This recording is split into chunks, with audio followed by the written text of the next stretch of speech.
Professore, c'è permesso? No, lei è entrato, si è accomodato, si è seduto e ora mi chiede se c'è permesso. Doveva dirmelo prima. C'è la porta aperta. Sì. Porta aperta non è significa che lei può entrare comodamente. Vabbè, comunque si accomoda. Allora, io ho parlato con Giovanni, il nostro portiniere. ecco. Giovanni, io devo fare il reddito dei cittadini, quello che hanno le 5 stelle, 6 stelle. No, lei deve fare il reddito di cittadinanza.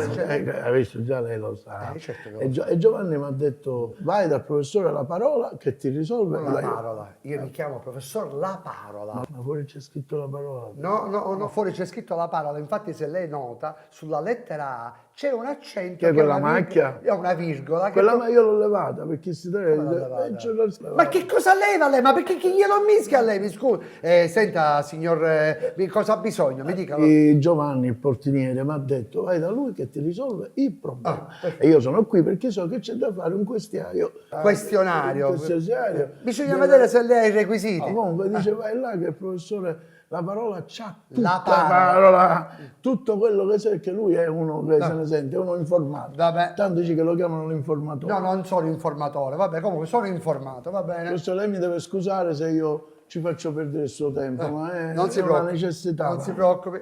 Qua ci sono le richieste di requisiti per l'ottenimento del reddito di cittadinanza. Vediamo, allora, cognome e nome, lei si chiama? Io mi chiamo Giovanni Lo Sento. Giovanni Lo Sento. Lei è cittadino... Vicino suo. Sì, l'ho capito, abbiamo capito. Lei è cittadino italiano o dell'Unione Europea? Tutte e due, professore, manco lei mi pare, tutte e due perché l'Europa si è unita con l'Italia, l'Italia si è unita con l'Europa e hanno fatto l'Europa unita. Lei mi deve dire se è cittadino italiano o cittadino europeo? Tutte e due. Come tutte e due? Tutte e due perché io se lei mi chiama cittadino italiano, io mi giro, professore. Ma se mi chiama cittadino europeo, io mi giro lo stesso. Mi chiama cittadino europeo, io faccio l'impegno. Cittadino europeo? Prego, professore, ha vabbè, visto? okay, Mi giro capito, perché è la cosa di Bruxelles. L'Italia si è unita con l'Europa e hanno fatto l'Europa unita. Questa cosa è successa a Bruxelles. Beh, Bruxelles. Allora, lei quindi non è cittadino di paesi terzi? Terzi, professore, è siciliano come a me, noi manco ultimi siamo. Vabbè. Fuori classifica siamo, altro che terzi. Senta, lei è nato in paesi extracomunitari e poi è venuto qui in Italia? Ma perché chi mi vede colorato mi vede?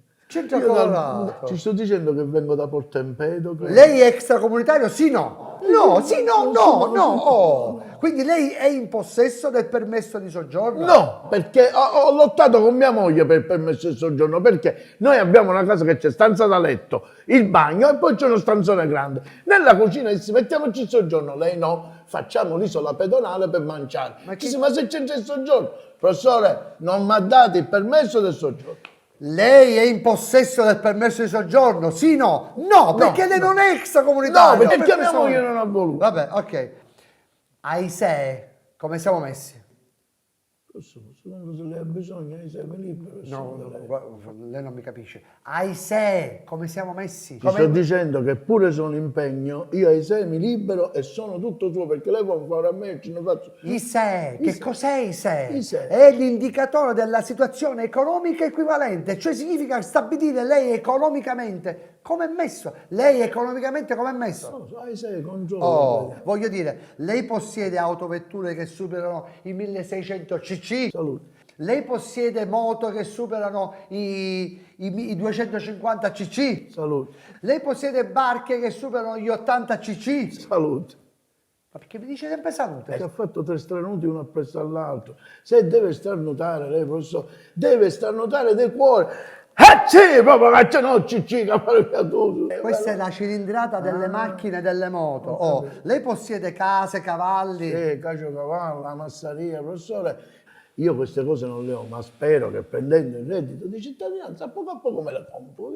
Scusi, ma perché secondo lei a quanto ammonterebbe questo reddito di cittadinanza? Io questa domanda le volevo fare. A quanto ammontagna questo reddito? Io lo dico io, 700 euro al mese. Quanto? 700 euro al mese. Cioè, abbiamo fatto tutto sto bordello, sto disturbando per 700 euro al mese. Ma perché scusi, lei che cosa si aspettava? Ma io speravo di arrivare a 4.000 euro, 2.200 già li prendo di pensione e 1.800 di reddito di cittadinanza, e allora sì, si campa in un certo modo. Cosa prende lei? 2.200 euro di pensione. Ma allora lei è un truffaldino, Perché? lei è un mascalzone, scusi, lei già percepisce una pensione e si vuole fregare pure i soldi del reddito di cittadinanza. Vabbè, professore, Questo è non fa- disonesto. Ah, professore, lei che guarda il cammello della tuna nel lago della Pagliuzza mentre c'è l'olio bruciato e si fa meraviglia di me, professore, chi mi sta scusi, dicendo? no, mi scusi. Che a me Giovanni me l'ha detto, il professore ci ha fatto avere il reddito di cittadinanza a sua moglie. A quale moglie? Quale moglie? Mia moglie non ha bisogno di E questa invece non cosa. mi permetto perché lui mi ha detto il professore la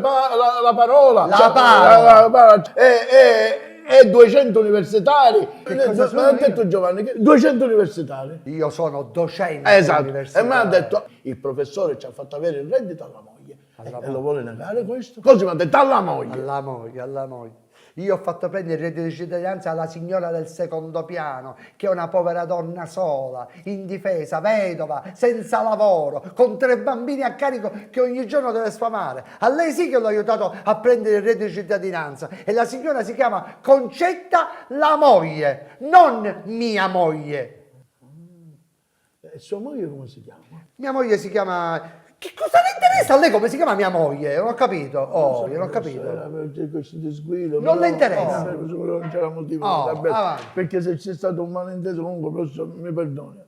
La meglio parola è quella che non si dice. Parola. Ah, professore, là si mettesse d'accordo, prima parola, poi parola, ci mette l'accento, scusi, professore, mi perdoni.